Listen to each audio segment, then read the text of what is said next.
Johnson in Chicago and help unite this city against the racist and reactionary Trump agenda. I'll now hand it over to civil rights attorneys E. Page White and Bernadette Armand. After them, we'll hear from Colectivo de Familias Migrantes, who are waging an incredibly powerful pressure campaign against the mayor to stop her attacks on immigrants, black people, and everyone else. And finally, we'll hear from KB from the D.C. Alliance Against Racist and Political Repression. Thanks, folks.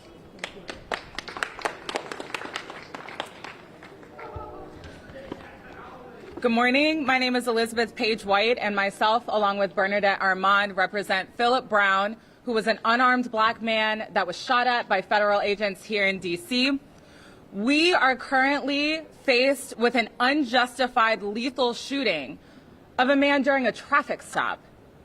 An unjustified shooting, let's just be clear, is assault with intent to kill. That is a felony here in D.C., and that carries mandatory jail time. This was followed by a planned and ordered cover-up of this shooting by the Metropolitan Police Department. Covering up a crime is conspiracy. It is also accessory after the fact. We have questions about this incident because and due to the lack of transparency by both federal agents and the Metropolitan Police Department and the ongoing presence about federal agents in this city that really should be asked by the City Council, our legal community, and our DC residents. We have a set of questions for the Metropolitan Police Department and the federal agents involved. We have questions, and one of our requests today is that everybody be asking these questions of the MPD, of the city, of the feds. Was the MPD leadership ordered to cover up this shooting specifically? Or are they ordered to cover up all crimes by federal agents? That's right. All violence against this community by federal agents? Was this cover-up a part of an agreement between the DC and the feds to let them run amok in our communities without impunity? The MPD put this video, the body-worn camera of our client being shot at as a part of a routine traffic stop, on lockdown, so that his lawyers couldn't see that video. That's right. What are the legal grounds for locking down police body-worn camera? So the victims of police violence and their lawyers can't see what happened to them. Are these DC laws or federal laws or both that are allowing this kind of cover-up in our communities? Do the feds have the power now to prevent the public from seeing evidence of their crimes in our streets? How many times has the MPD hidden federal misconduct and federal violence in our streets since the surge began in August? MPD has stated in this case that they're going to conduct an internal investigation into this incident. What does an internal investigation mean when the shooter is external, when the shooter is the feds? That's right. What does an internal investigation mean when the MPD have decided to move over, to step back, and let the feds step in when it comes to citizen interactions and citizen arrests and routine traffic stops? The police report in this case states that MPD decided to step back, pull their cop car back, pull their vehicle back, and let the federal agents step in and take over, interacting with the DC resident. Is the MPD going to continue to step back and let the feds take over when it comes to the investigation of this incident? When it comes to continued violence in our community? Does the MPD even have investigative authority or the right to do anything about the FBI and Homeland Security and Customs and Border Patrol when they are attacking our community, when they are taking lethal shots against our community? Our client was lucky to survive, and the next person may not be.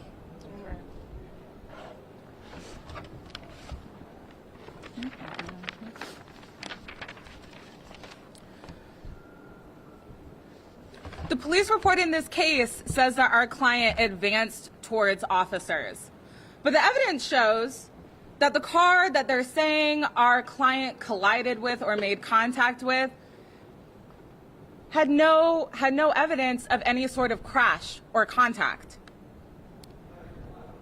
Were any officers, where were the officers in relation to our client?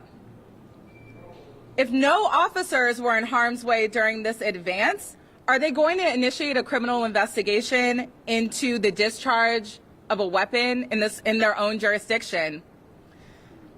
And what's more concerning about this is that we have federal agents that are riding along with the Metropolitan Police Department interacting with DC citizens. These federal agents are militarized individuals. They did not go through any sort of street policing training, Fourth Amendment training, de-escalation training, the training that you need to interact with DC citizens every single day.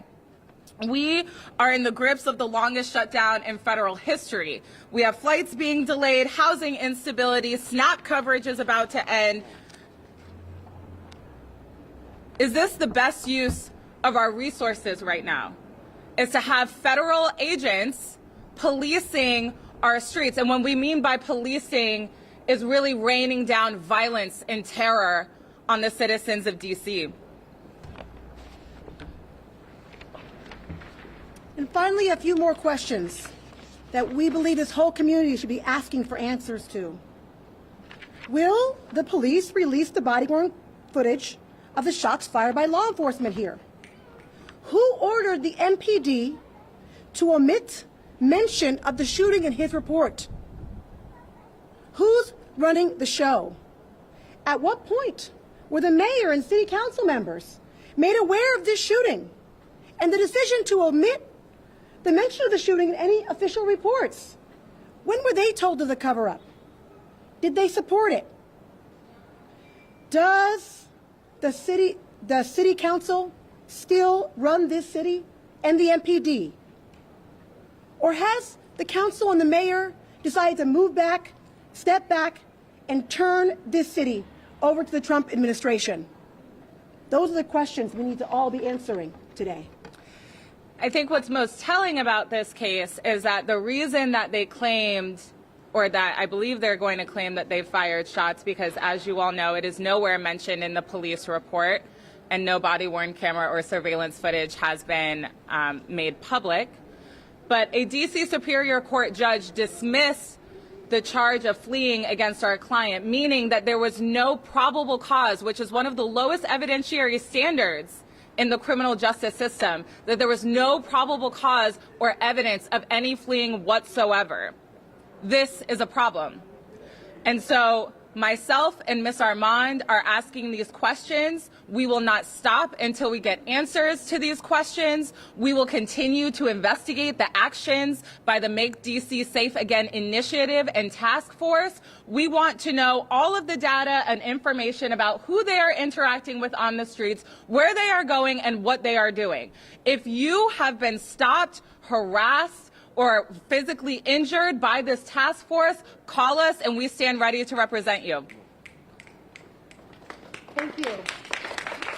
No Trump, no KKK, no racist USA. No Trump, no KKK, no racist USA. I said no Trump, no KKK, no racist USA. No Trump, no KKK, no racist USA. No Trump, no KKK, no racist USA. No Trump, no KKK, no racist USA. All right. I'm going to read a statement on behalf of CFM. CFM is Colectivo de Familias Migrantes. They're leading the Families Not Feds campaign, which we are a part of, which has recently shut down Mayor Bowser's public town hall that you may have heard of a couple weeks ago, in which she went to spin the story in her favor around her conduct when it comes to Trump's takeover of D.C., a.k.a. her total collaboration and rolling over of federal, overreach into our city. Colectivo says, it is time for our communities to no longer live in fear. Mayor Bowser has welcomed chaos into communities across D.C. She's delivered Washingtonians into the hands of carceral violence, exploiting our communities to meet the quotas of her friends at the White House.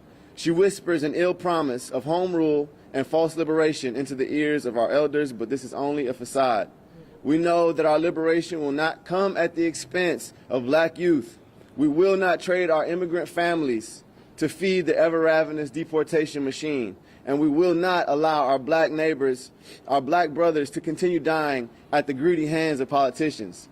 It's time for Washingtonians to unite against the violence that seeps into our homes by targeted attacks. It's time for black, brown, and indigenous communities to stand in solidarity with each other. We're here today because the collaboration between MPD and federal enforcement agencies does not keep our communities safe. We are here because we believe that every Washingtonian child deserves the right to live a full life of dignity and one day become our elders. We are here today because we are not just our ancestors' dreams, but we are also our descendants' only hope.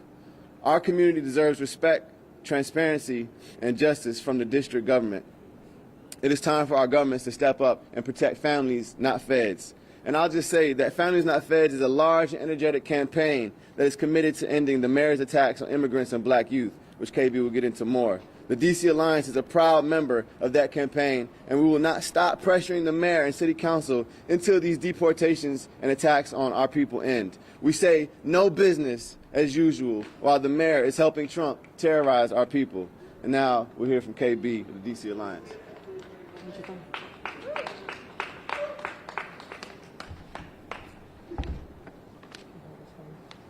All power to the people. All power to the people. I said all power to the people. All power to the people. Good morning, everybody. My name is KB. My full name is Kristen Bonner, Kristenbonner, and I am the organizing co-chair of the DC Alliance Against Racist and Political Repression. I'm also an organizer for the DC Against the Trump Agenda, and I have been involved in supporting Colectivo de Familias Migrantes and their campaign against the mayor and her complicity with Trump. The reason why I mention those three organizations is because they represent distinct movements and distinct people within our city. The DC Alliance Against Racist and Political Repression works to stop police crimes, police brutality, and demands and advocates for community control. Colectivo de Familias Migrantes organizes around immigrant rights issues and has recently been working to stop the kidnappings, to stop the deportations, and most importantly, to stop the mayor's collaboration with the Trump administration. And the DC Against the Trump Agenda is an organization whose whole purpose is to bring the masses into the streets to fight back against Trump and his racist and reactionary agenda.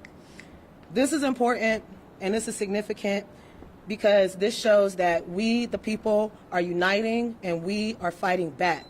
This shows that you don't have to be an immigrant to fight for immigrants. Right. You don't have to be black to fight for black people. Right. You don't have to be from DC to fight for DC. Right. The only thing that you need is the fighting spirit to want to change things and to take action and to stand up in the streets and say no more. Right. No more. No more to the no more to the kidnappings, no more to the deportations, no more to the drive-out boys and the roving police gangs stopping people, rolling up people, shooting into people's cars. If there was a passenger in this seat, they would be dead. Right. They would be dead. These are 2 bullet holes to the center of the seat. This is what our community is going through. This is what our community is facing, and it's going to take all of us uniting and coming together to stop it. Not only to stop Trump's agenda, but to stop Mayor Muriel Bowser's complicity with his agenda. And if she won't fight for us, then we will find a mayor that will. Right. We will find a mayor that will. Because the people of this city are tired, the people of this city want to fight, and the people of this city want to stop the wanton violence that has been occurring and happening to our communities that is enabled by Bowser's complicity and capitulation to the Trump agenda. She is not protecting home rule, she is further weakening it. Right. And the only way that we are going to protect home rule, the only way that we're going to protect DC residents is to stand up, to fight like Mayor Brandon Johnson, to fight like the people of Chicago, to get ICE off our streets, to get these roving federal police gangs off of our streets, and to stop Trump's racist, reactionary agenda that is enabling all of this. So once again, we say to Mayor Bowser, to MPD Chief Pamela Smith, and to Councilmember Pinto, that MPD immediately release all of the footage, that there is a special independent investigation into the cover-up of this incident, but into the cover-up of all incidents, because we know if they felt so emboldened to shoot at least 4 times into a man's car and to not write it in their police report, to willfully not write it in their police report, that this type of violence is happening all over the city and we just don't know about. How much more is happening that we don't know about? Exactly. Our streets are not safe because of these police gangs. Right. We demand an immediate release of all the data on all MPD stops that involve these federal roving police gangs. And we demand that Mayor Bowser immediately rescind Executive Order 25-005, which mandates this local coordination and cooperation. Thank you. Yeah. Give it up for KB, y'all. Bowser and Trump sitting in the tree, attacking and terrorizing kids in D.C. Bowser and Trump sitting in the tree, attacking and terrorizing kids in D.C. Bowser and Trump sitting in the tree, attacking and deporting immigrants in D.C. Bowser and Trump sitting in the tree, attacking and deporting immigrants in D.C. All right, so we're gonna wrap it up here and open it up to Q&A. If all lawyers and KB and everybody can come in. If folks have questions, let us know. And I'll just summarize this all by saying no amount of concessions that Mayor Bowser makes can stop these racists in the White House from doing what they want to do. The only thing that will stop them, as we've seen in Chicago and other places like LA around the country, is her standing with the people in a unified defense to protect our home rule, which was won by movements and people coming together and fighting for their rights in D.C. and will be defended by the people in D.C. Every time she makes a concession, she hinders our ability to defend our home rule and fight to extend and expand and protect our democratic rights. And with that, we'll say that, thank you all for coming to this press conference. Any questions folks have, just let us know who you are and what you got. Hi, Dave Lavelle with DC News Now. Notice the pictures that have been held up. Can you verify that those are pictures?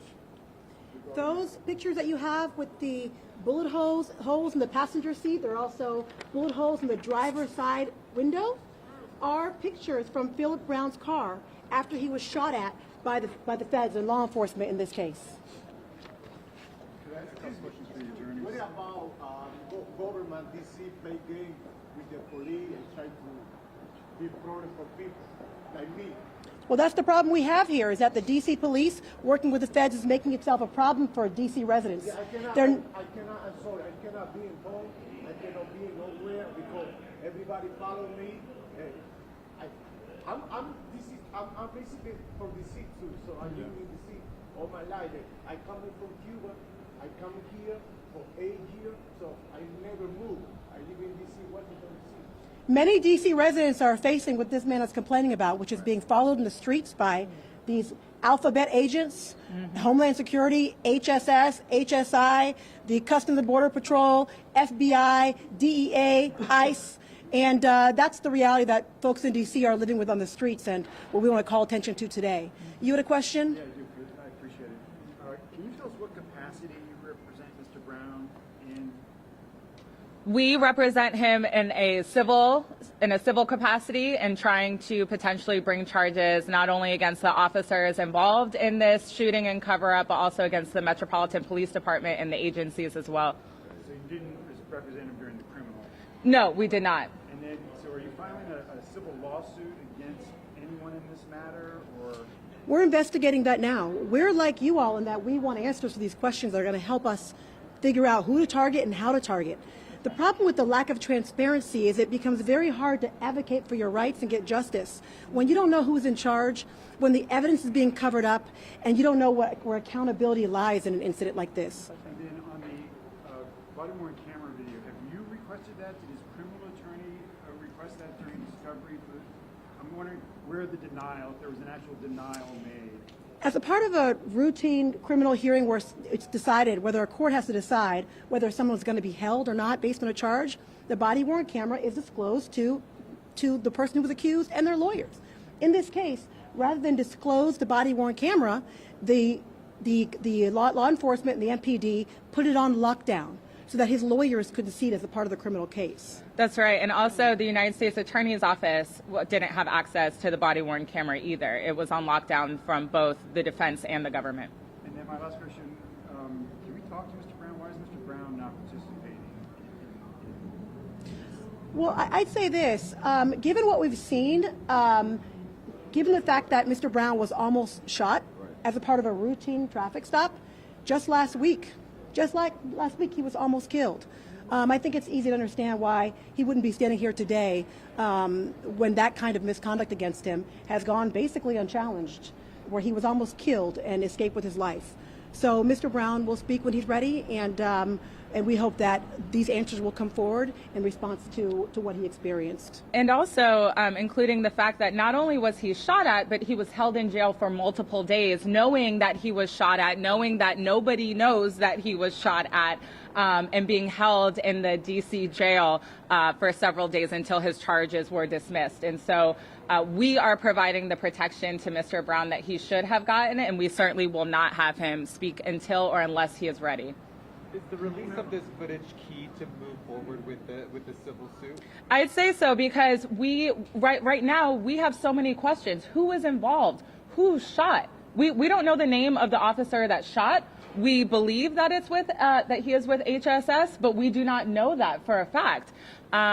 We don't have any independent evidence like video, surveillance, or body-worn camera to tell us who exactly is involved in what happened here. Ladies, do you have copies of the criminal or trial transcripts? Not currently, but we are working to get it. How did Mr. Brown survive the shooting? Did he duck under the dashboard? How did he not get hit? Well, I think it's miraculous he didn't get hit, and it also goes to show that the law enforcement involved is, fortunately for us, bad at what they're doing, even when they're doing the wrong thing. That's right. Because had there been a passenger in that car, that passenger would have been shot. It's chest-level shots into that passenger seat. And those gunshots went through the driver's side window. They missed. That's how he survived. They missed, and thank goodness. Since being released, MPD has said that they are doing an internal investigation. Has he spoken to anyone with the MPD or any of the other federal agencies that were involved in the incident? It's my understanding that no agencies, they certainly have not reached out to us, and we can confirm that they have not reached out to our clients. In regards to following up on any of what happened to him that day, they certainly have not followed up with him with that. And we're not surprised, because they have started with the cover-up. They've started with the cover-up here. So I think we have a good sense of what their priorities are in terms of this investigation. And that's making sure that they get away with it, not making sure that justice is done. That's right. Have you spoken with anyone on the D.C. Council, anyone hoping to speak to your client, or is that still to come? We haven't spoken to anyone on the D.C. Council. We look forward to hearing from them about this. That's right. How many police were involved in? We don't know, but from the Gerstein, which is the police report in this incident, we know that the Metropolitan Police Department was riding with federal agents. They list Homeland Security, Border Patrol, United States Marshals, and FBI as the agencies that they were with when this occurred, but we have no idea how many officers were out there. They weren't all in one car. Multiple cars. Multiple cars, but we have reason to believe that federal agents were riding in a vehicle with Metropolitan Police Department officers. The way the involved officer explains it is that he was in a car with another MPD officer as well as an HSI agent, and basically pulled back and pulled to the side to allow a federal vehicle to be the ones to actually approach Mr. Brown. Ladies, will you hold up the pictures? This picture? Any pictures that you have? Yes, please. Are those pictures online? If they're not, we can make them available to you. That's right. They're part of our press packet, and we can certainly send them to you. That is the passenger seat, and the former picture is the driver's side window. That's right. Just one shooter? We believe that there was one shooter, but again, we do not know because of the Metropolitan Police Department and federal agents not giving any transparency into what happened with our client. Can you talk a little bit about how Mr. Brown is coping since getting home, being released, having the charges dropped, and now having this kind of thrust into the public discourse? I think that Mr. Brown is traumatized. Being as a black man stopped by the police, it is already a terrifying situation, but I don't think that anybody is prepared to see or hear or feel gunshots coming through their vehicle. It's certainly a traumatizing event, and he is coping as best as one can. And then somebody mentioned 4 shots fired. When I looked at the pictures, I saw 2 bullet holes through the window. Where do you get the number for? Based on the photos we've seen, based on seeing the car involved here, there are at least 3 shots. There are 2 that went through the window of the driver's side, and 1 that it went through where the door of the driver's side meets the window. So we see evidence of at least 3 shots. And is it your understanding that the body-worn camera footage is it the MPD officer or is it the federal agent, or do you even know if the federal agent had a body-worn camera? We don't know if the federal agents are wearing body cams. We don't believe. Certainly when I'm seeing federal agents in the streets, I'm not seeing them with body-worn camera. Some of them might be. We know the police are doing so based on a mandate that they do so. This is why there's a mandate, so we can see what happens in the streets.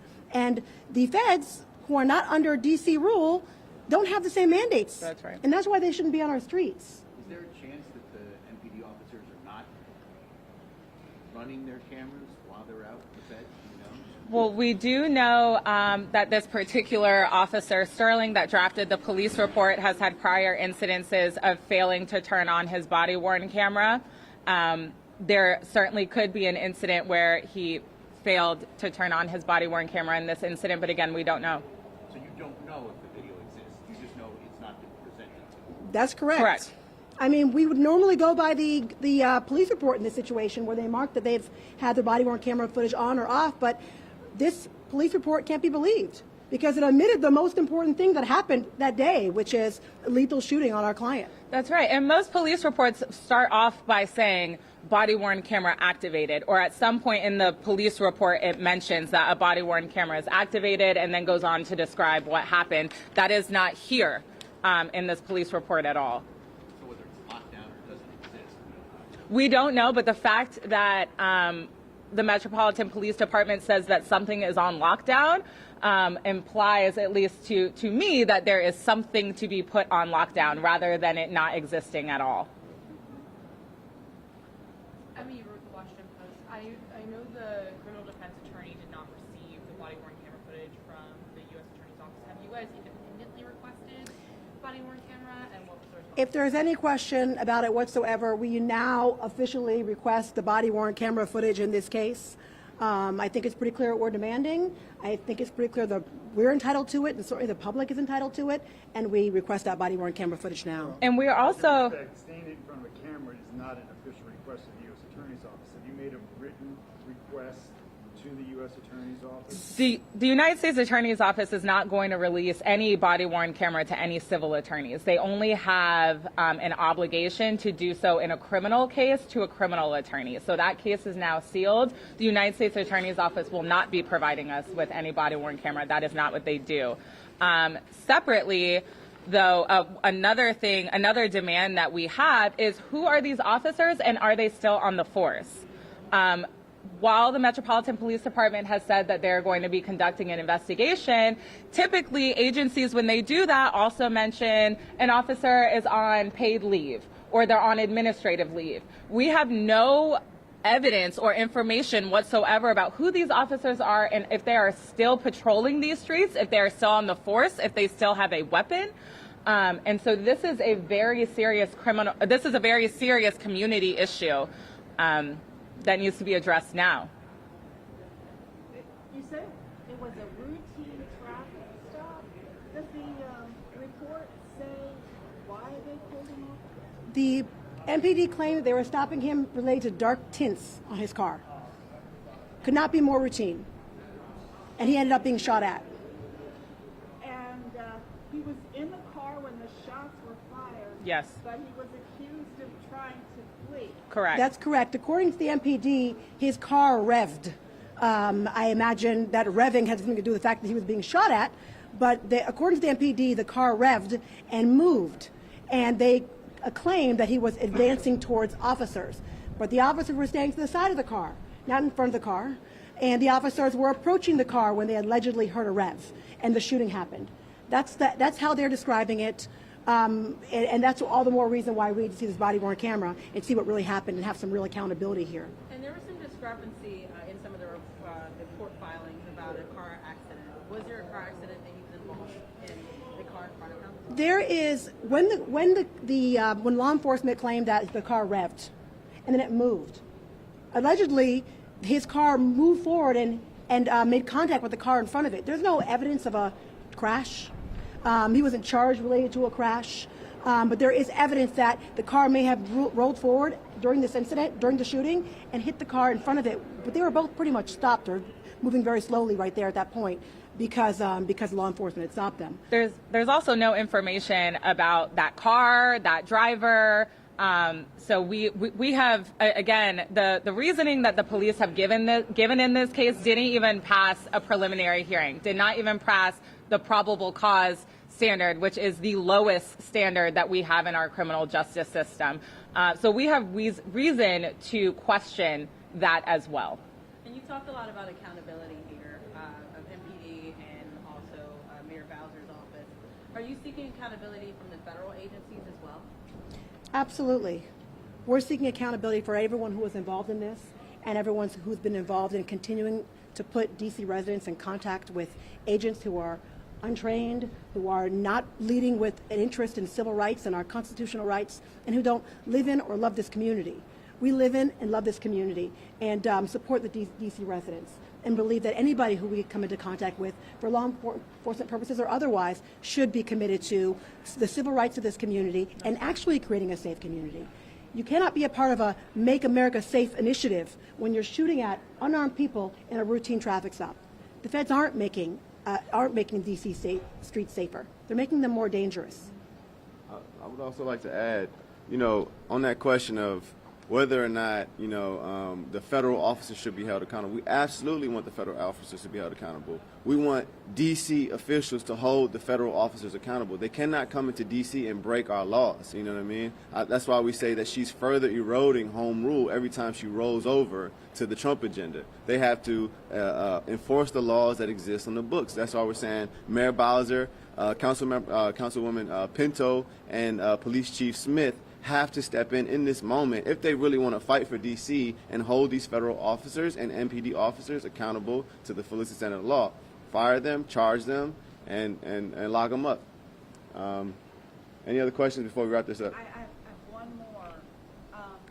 Can you all remind us what are the laws around body-worn camera footage? 'Cause my understanding was that D.C. residents were supposed to have a right to see this stuff. What kinds of demands can residents make based on the law? So body-worn camera is something that can be FOIA'd, but of course they are claiming that there is an investigation happening, and so unfortunately there are I don't think of any avenues. If they're claiming that there's an active investigation, then they can withhold the body-worn camera. What would the investigation be about since the charges were dismissed? They're claiming that they are having an investigation into the shooting, but again, we didn't hear about any alleged investigation until after we released this story. Thank you. Thank all. you. Thank you all for coming. Thank you all. In my closing remarks, I just want to make clear, the reason why it was asked a few times why Mr. Brown is not here.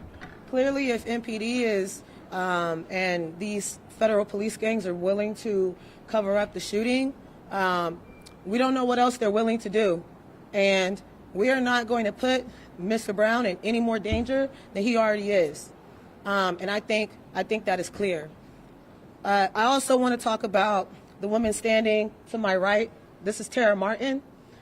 In 2023, and on March 19th, 2023, her 17-year-old son, Delano Martin, his nickname is Debo, was murdered by Park Police. What the police reports will not say, or what we know to be true, is that MPD was on the scene first. Is that MPD is the ones that fired the shots that killed Miss Martin's son. And so this happened in 2023. The cover-ups of all the wrongdoings that MPD is doing to our communities, that these federal police forces are doing to our community, it is ongoing. This is just yet the latest example of how corrupt and how derelict this department is in respecting our civil rights and upholding our civil rights and actually being a force for the people of DC, not against them. So we invite everyone to stand up and fight. Your ideology doesn't matter. Community control is a demand that we take up in the DC Alliance. However, in the DC Alliance, we also believe in building the broadest coalitions possible, the most mass coalitions that we can build to take our power to the streets, to show them that we will not shut up, we will not back down, we will not allow for them to continue business as usual as our communities deteriorate, and they are the ones that are responsible for it. So this is an invitation to everyone to get involved in this fight, because this fight intersects with so many different struggles across DC. It intersects with police crimes. It intersects with the deportations and the kidnappings by ICE. And it intersects with Trump's racist reactionary agenda. And we all need to come together to fight back against this. And that is an invitation to do so.